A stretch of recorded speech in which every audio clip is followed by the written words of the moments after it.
the commitment of the Aquino administration is food security for the country. One crop which is making significant progress is corn. And over the past few years, corn has increased production. The good news is we are exporting to South Korea.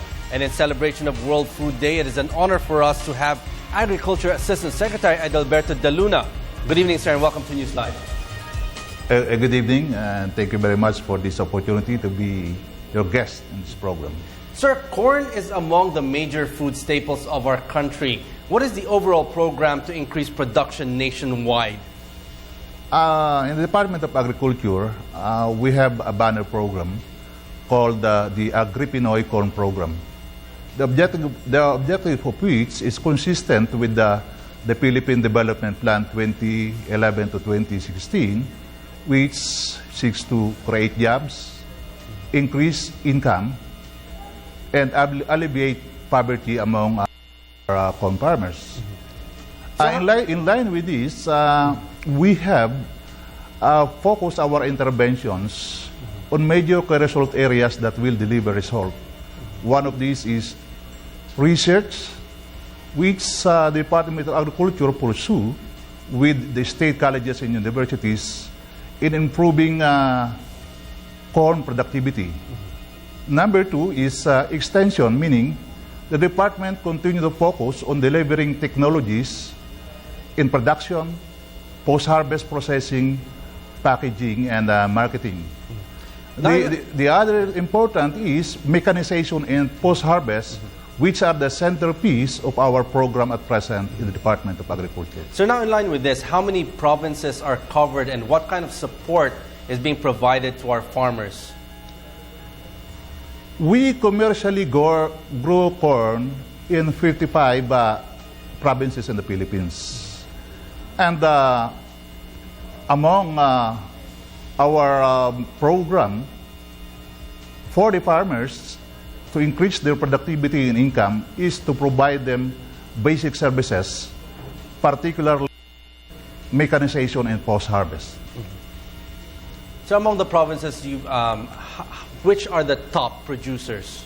Top five, if you name us the top 5 producers of this program. Well, the top 5 corn producing provinces in the country are Isabela, Cagayan, North and South Cotabato, and Bukidnon.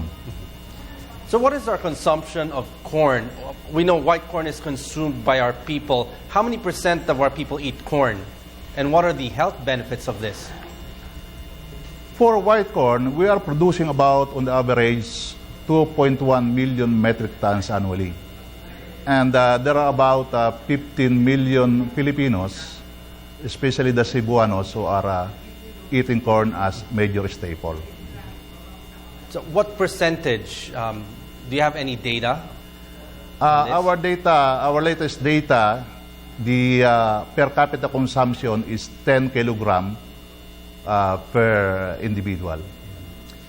So meaning 15%, or 15 million out of the 94 million Filipinos are eating corn as a major staple. And so now looking at yellow corn, this is produced for feed for our livestock industry. Is it sufficient right now to cover the requirements of the livestock industry? Yeah, for last year, we attained 98% sufficiency in corn. For this year, we hope to achieve sufficiency and even have a surplus. I would like to tell you that as of today, no such importation of corn has been made by our stakeholders in the livestock and poultry sector. And now I understand that we are exporting to South Korea. What percentage of our corn production is being exported to South Korea? Last April, we made a trial shipment of corn silage to Korea. Corn silage is a 90-day-old corn, which contains about 12 to 15% grains and 70% stock. Our report showed that the Philippines has already exported 284 metric tons of consilates to South Korea. So are there areas in Bohol and Cebu that there are corn production, and has it been affected by the earthquake? So far, there is no recorded damage yet, but what our office received this morning is damage in infrastructure, especially in irrigation facilities. So now, can you give our people an idea of what the income of our farmers are with regards to planting corn?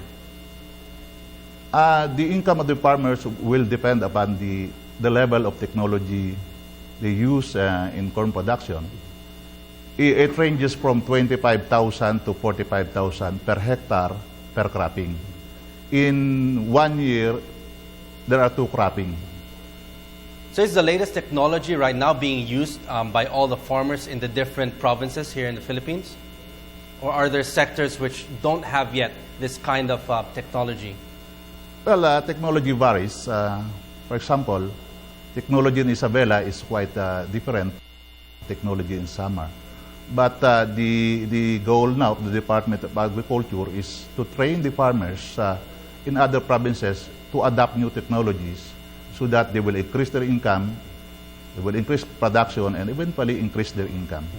And sir, finally, what is the future of corn in our country? Can we say that we are now self-sufficient? And what is needed to improve further production and the income of our farmers? Production of corn in the country will continue to rise.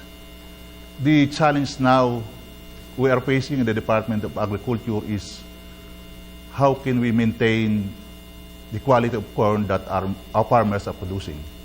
That's why our focus now is establishing more post-harvest facilities so that we could reduce the farmers' losses in processing corn.